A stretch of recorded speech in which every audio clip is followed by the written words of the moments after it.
Welcome to part 2 of the Serious Amiga series, where we look at creative and productivity applications on the Commodore Amiga.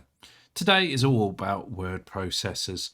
For some, this may not be an interesting topic, but for anyone that needs to write an essay or a report, a book, or just a simple letter, a word processor is crucial in structuring and laying out words that you want to express. Now, this is Transwrite. Now, Transwrite for me is very personal because it's the first word processor that I came across on a computer. Now, I grew up with a Commodore 64, and I didn't really do any word processing at all on that machine.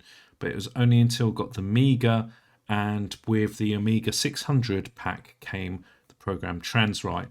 Now here I've got Transwrite 2.2. Now I might have had an older version, but to be honest, this looks very similar to what I used to write on.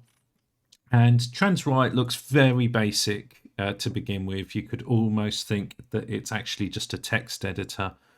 But again, this allows for sort of like doing styling on your text, and as well doing things like word counts. So there we go, how many words are in this document. I remember doing that quite a few times, basically helping out my mum actually with her university work. Doing the number of words in the document was something we always had to check on.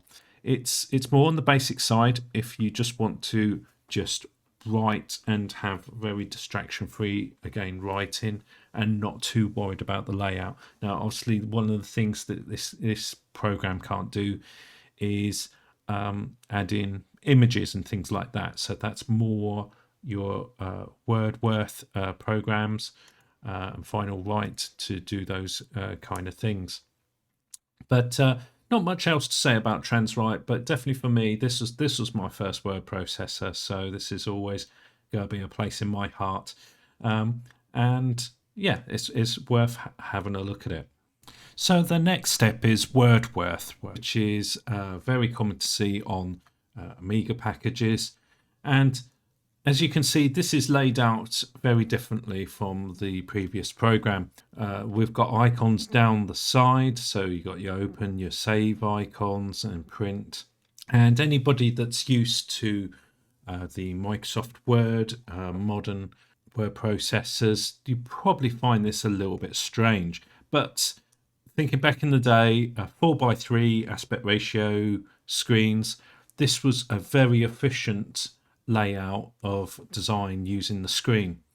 A load of options here, sort of like to change the formatting of the document, but also creating objects, because as you can see here, we've got a square. This could be an image in here, and we can text wrap and lay out basically that text around the images and start to get the basics of what really is known as desktop publishing.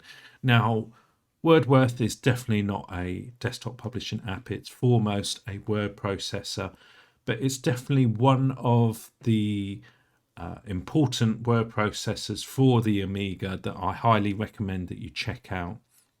And there were many versions. This is just version 3, but it went all the way up to version 7 in its life, and I definitely recommend you checking it out. It's a staple of the Amiga. Next up is Wordperfect 4.1. So again, this was available on a lot of platforms. It was available in DOS. And back in its day, it was very much the staple of word processing before Microsoft Word took a hold. And you'd find a lot of documents were shared in this format that it saved in. Now, looking at it after the likes of Wordworth, you probably think, actually, this is a step back. And you don't get the fancy kind of page layout, and what you see is what you get, graphics look of it. But very much this was able to do all of your styling It also had a built-in spell checker and thesaurus as well. It's very nice, clean design. You got some information at the bottom as well, where exactly you are, what page the document's on. And yeah, so you could create then page numbers, center the page, yeah, loads of things that really was a staple of what a word processor was at its time, and it did a very fine job. And it's great for if you just want a distraction free word processor, just to write down your thoughts, or maybe write down a novel or document or anything you want really. It's a fantastic word processor, and if you're just after something really basic and easy, then this is a good option as well. Okay, and the final one that we're going to have a look at is Final Writer.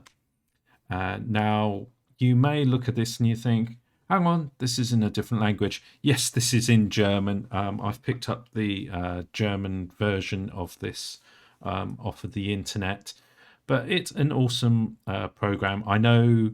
I wish I could speak German, definitely, especially when I was growing up.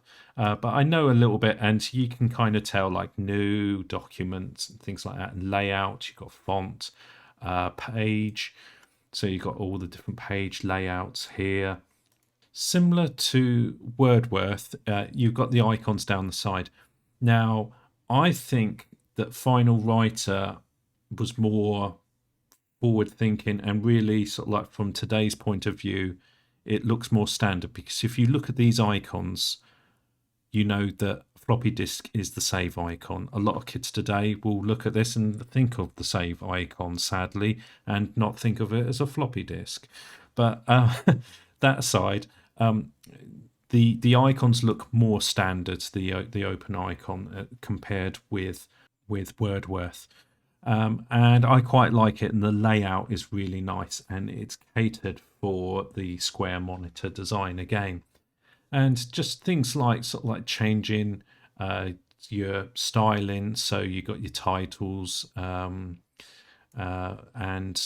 your house styles there, and you've then got your different type of fonts and easy quick access to just sort of like make something bold or italic. Changing the font size, so let's change the font size of this bit here to size 20. There we go. Yeah, it was really thought out well. It was very much able to open up a lot of type of documents that were being moved around as well. So definitely one to check out.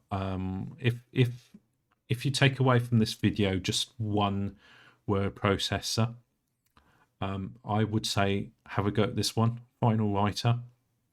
Second would be Wordworth, and then third, most probably, it's either the text Transwrite or the Wordperfect. Most probably go with Wordperfect as third.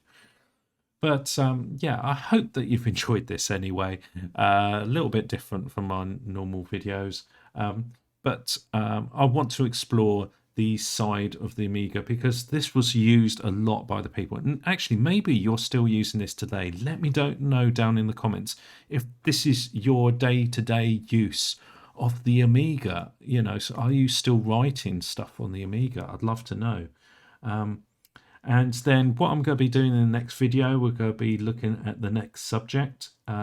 So let me know as well what you want me to go on to. I've got a few things on my list from the previous video. So thank you for commenting on that. And yeah, hopefully I'll see you in another video. Take care, everybody.